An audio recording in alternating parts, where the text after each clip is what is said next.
आज से 15 अरब साल पहले सारे खगोलीय पिंड अर्थात तारे, ग्रह, गैलेक्सी, धूमकेतु सभी एक सघन पिंड के रूप में थे तथा कालक्रम में सघन पिंड में एक महाविस्फोट हुआ तथा यह सघन पिंड अनेक ब्रह्मांडीय पदार्थों के रूप में दूर दूर तक छिटक गया, जिसे हम गैलेक्सियों के रूप में देखते हैं। आज भी यह गैलेक्सियां एक दूसरे से दूर जा रही हैं, अर्थात आज भी ब्रह्मांड का विस्तार हो रहा है।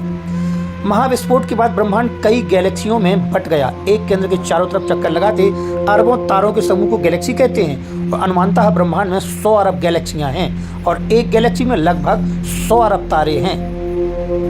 ब्रह्मांड के 100 अरब गैलेक्सियों में से एक गैलेक्सी आकाशगंगा है और हमारा सूर्य अर्थात सौरमंडल का मुखिया जिस गैलेक्सी में स्थित है उसे आकाशगंगा कहते हैं, जिसका नाम मंदाकिनी भी है। सूर्य अपने 8 ग्रहों के साथ आकाशगंगा के केंद्र का चक्कर लगा रहा है और सूर्य 25 वर्ष में आकाशगंगा के केंद्र का चक्कर लगा रहा है, जिसे हम ब्रह्मांड कहते हैं। हमारी पड़ोसी आकाशगंगा को देवयानी यानी एंड्रोमेडा भी कहा जाता है और हमारी आकाशगंगा मंदाकिनी कही जाती है और कहा जाता है कि आने वाले भविष्य में दोनों टकरा सकती हैं। हालांकि इसको लेकर अभी घबराने की जरूरत नहीं है। हमारी आकाशगंगा एक निहारिका है जो तारों, सुपरनोवा, नेबुला और अदृश्य पदार्थों से भरी हुई है, जिसके कई पहलू वैज्ञानिकों के लिए रहस्य बने हुए हैं। खगोल वेदों के बीच इसके तरीके को लेकर काफी बहस छिड़ी रहती है।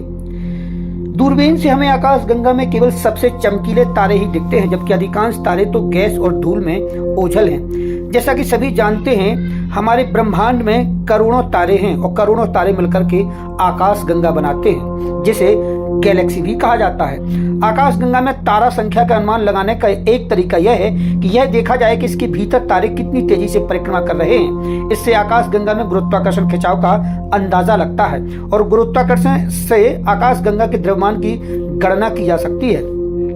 फिर इस द्रव्यमान में एक औसत तारे के द्रव्यमान से भाग देकर तारों की संख्या का अनुमान किया जा सकता है। सितारों की साइज में बहुत विविधता होती है और अनुमान लगाने में कई मान्यताएं लेनी होती हैं। यूरोपीय अंतरिक्ष एजेंसी के उपग्रह ने आकाशगंगा में 1 अरब तारों का स्थान निर्धारण किया है और वैज्ञानिकों का मानना है कि यह कुल संख्या का 1% ही है, तो शायद आकाशगंगा में 100 अरब तारे हो सकते हैं। तारा संख्या के समान खगोलविद आकाशगंगा के वजन को लेकर भी अनिश्चित हैं। विभिन्न अनुमान सूर्य के द्रव्यमान से 700 अरब गुना से लेकर 20 खरब गुना तक हैं। आकाशगंगा का अधिकांश द्रव्यमान लगभग 85% अदृश्य पदार्थ के रूप में है। इस डार्क मैटर से प्रकाश नहीं निकलता और इसलिए इसका सीधा अवलोकन करना असंभव होता है। हाल ही में इस बात का अध्ययन किया गया है कि हमारी विशालकाय आकाशगंगा आसपास की छोटी निहारिकाओं पर कितना गुरुत्वाकर्षण बल लगाती है। इसके आधार पर इसका अनुमान है कि आकाशगंगा सूर्य से 960 अरब गुना भारी है। कई अध्ययनों से मालूम चलता है कि हम इस ब्रह्मांड के एक वीरान कोने में ही जी रहे हैं। दूर से ब्रह्मांड की संरचना एक विशाल ब्रह्मांडीय जाल की तरह दिखती है, जिसमें ज्यादातर खाली स्थान है। हमारी आकाशगंगा के केंद्र में विशाल ब्लैक होल है जो सूरज से 40 गुना वजनदार है। तारे आकाशगंगा के केंद्र में नहायत ही भारी भरकम पिंड की परिक्रमा कर रहे हैं जो दिखाई नहीं देता। हाल ही में खगोलविद ब्लैक होल के आसपास के वातावरण जो गैस और धूल से भरा हुआ है की चमक पाने के लिए कई रेडियो दूरबीनों के अवलोकनों का मिलाजुला अध्ययन कर रहे हैं। छोटी निहारिकाएं आकाशगंगा की परिक्रमा करती हैं और कभी कभी से टकरा भी जाती हैं। यूरोपीय दक्षिणी वेधशाला के अनुसार जब पुर्तगाली खोजकर्ता फर्डिनेंड मैजेलन 16वीं शताब्दी में दक्षिणी गोलार्ध की समुद्री यात्रा पर थे, तब उन्होंने रात में आकाशगंगा तारों के वृत्ताकार झुंड देखे थे। ये झुंड वास्तव में छोटी छोटी निहारिकाएं हैं जो हमारी आकाशगंगा की परिक्रमा ठीक उसी तरह करती हैं जैसे किसी ग्रह तारे के चारों ओर चक्कर काटते हैं। इन्हें छोटे और बड़े मेंजेलेनिक बादल कहते हैं। ऐसी कई छोटी छोटी निहारिकाएं आकाशगंगा की परिक्रमा करती हैं और कभी कभी हमारी विशाल आकाशगंगा में समा जाती हैं। हम अपने पड़ोसी एंड्रोमेडा निहारिका की ओर लगभग 4 किलोमीटर प्रति घंटा की ओर बढ़ रहे हैं। अधिकांश शोध से मालूम चला है कि ऐसी दुर्घटना के समय अधिकांश विशाल एंड्रोमेडा हमारी आकाशगंगा को निगल कर खुद जीवित रहेगी, लेकिन हाल ही में खगोलविदों ने बताया कि एंड्रोमेडा मात्र लगभग 800 अरब सूर्य के बराबर है, यानी इसका द्रव्यमान आकाशगंगा के द्रव्यमान के बराबर है। तो कौन सी निहारिका इस दुर्घटना में बची रहेगी, यह बड़ा सवाल है। हमारी पड़ोसी निहारिका के तारे आकाशगंगा के करीब आ रहे हैं और हमारी आकाशगंगा का नाम जैसा कि सभी जानते हैं देवयानी है और हमारी पड़ोसी आकाशगंगा एंड्रोमेडा कहलाती है। खास बात यह है कि हमारी आकाशगंगा में कम से कम 36 सक्रिय बुद्धिमान और संचार करने वाली सभ्यताएं हो सकती हैं, लेकिन समय और दूरी के कारण हम ये कभी नहीं जान सकेंगे कि क्या ये कभी अस्तित्व में थी। इन 36 सभ्यताओं में से एक की औसत दूरी लगभग 17,000 प्रकाश वर्ष है, इसलिए वर्तमान में पता लगाना और संचार करना असंभव है।